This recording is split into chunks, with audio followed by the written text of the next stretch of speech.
So, Cassie, I think, excuse me, I think we were hearing from you about your experiences. I mean, sitting in on panels like this and being around nursing moms, like that's what Julie and I do pretty much. Okay. I mean, she does it full time for a living. I do it on the side for volunteer work, but just friends and family and cousins and coworkers and people that tell their stories. I can't, it's so interesting. Like, I sit back and I can hear Julie's brain diagnosing and knowing the answers and thinking, you know, we have all this support in our community, and it's just, I don't know, just sitting back, being a person and being a mom, like, because we generally don't get to talk about ourselves, so it's also a little awkward, I think, for me it is to, like, because we're kind of trained not to interject ourselves. We're more of the listener, right, and help diagnose and help the mom go forward in their breastfeeding world. But yes, I'm a person, and I do have children, and I breastfed all of them. My first son was born. You know, the birth has a lot to do with how you're going to breastfeed. And 10 plus, you know, almost 11 years ago when I had my first, I didn't know anything about birth. I just knew that I wanted to have a lot of kids.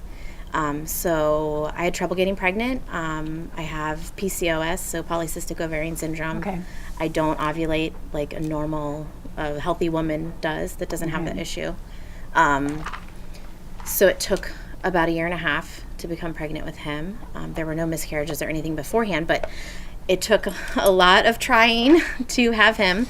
And so after some help with a fertility doctor, just simply getting my tubes flushed actually helped me ovulate, because I didn't have eggs releasing. I had that done too. Yeah, super fun procedure, but better than having Clomid or having more invasive medications in your body or procedures. So we got pregnant. We, you know, had sex the next day, and I was pregnant. So that was Isaac. He was born with induction. You know, I believed my doctors just put my life in their hands, because that's what I've always been taught. So Isaac was who brought me into motherhood, but he's also the one that helped me understand that I am actually in charge of my body. So induction, had an epidural, and had him vaginally, which is great and a miracle that, you know, putting their hands, you know, in charge is a big deal. So I was able to have him vaginally, and no one at the hospital at the time comes in and tells you, like, how to feed your baby then, like 10 years ago, especially in Southeast Ohio. So my mom and my grandmother were there for the birth and saw everything, and they both had all of their children via C-section because they were told they couldn't have them vaginally. So they alone were in awe of seeing a baby born vaginally and it being their grandchild. So he was born, and my grandmother, this little sweet woman, kind of, you know, assertive, said, "Put that baby on your breast." And I said, "Well, why? Like, the nurse is cleaning him, and he's beautiful, and he's not crying."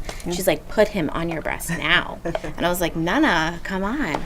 So I tell my Nana all the time, like, she is the only reason I'm still involved in breastfeeding, because she was the one that came in the room and said, "This is what you're doing. Like, there's no other option." So yeah, with the support of my mom and my grandmother, because I am a local, I don't work at OU, I'm not a transplant, I'm from here. I have my family all on the same road. Oh, that's so nice. So they would come. You had great support. Yeah, I had great support. So that was another thing. Like, I didn't know about La Leche League, and the birth circle had just started then.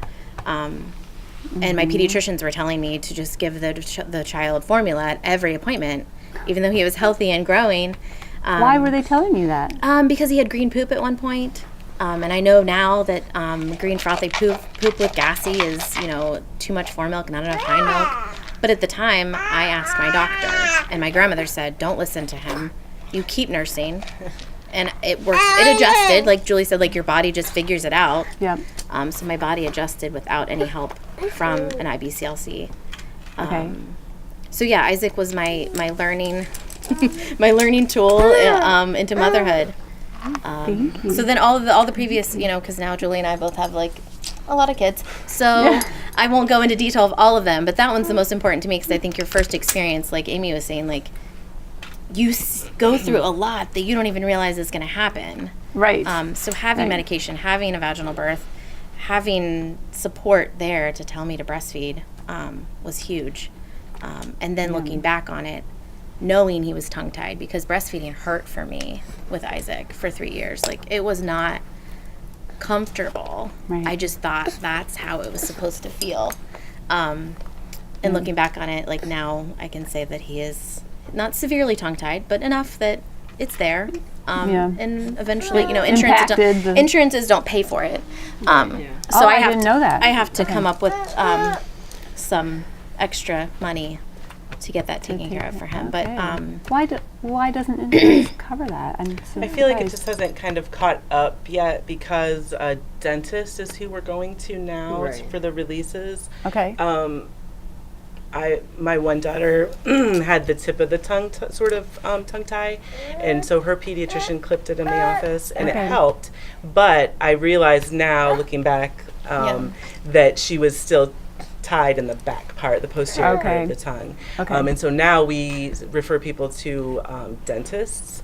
And so there's just an issue with it being a dentist that's performing the procedure and medical insurance and covering it. Okay. So I feel like it just hasn't quite caught up yet. I know many people are submitting to their insurance, like they'll give you a specialized bill with the codes that you can apply for reimbursement. Okay. And I know like the OU insurance will eventually pay some. Okay. We're in trouble with the Medicaid world though, and so I feel like that's part of what needs to change so that low income moms aren't priced out of this procedure, because it can be hugely imperative to comfortable breastfeeding. Okay. And some babies struggle with weight gain because of tongue tie. They can't move the milk into their mouth, they can't get it out of the breast. And so I feel like it just hasn't quite caught up yet. So hopefully we get to a place where it is covered. yeah. Okay.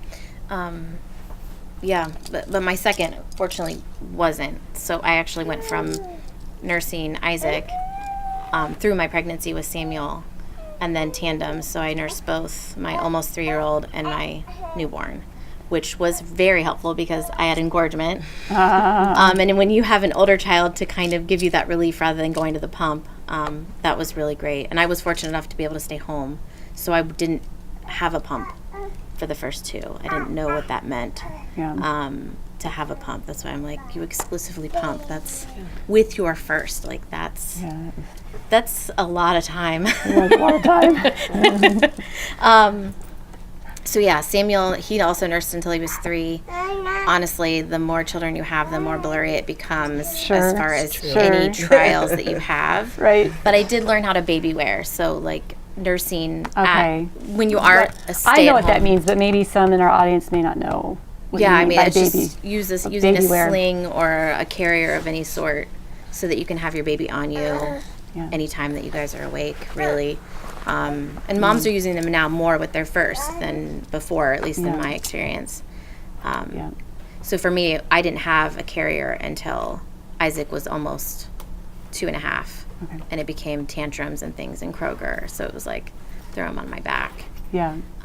But then, Samuel was born, so I tandem nursed them for 6 months, and then Samuel continued to nurse until he was 3.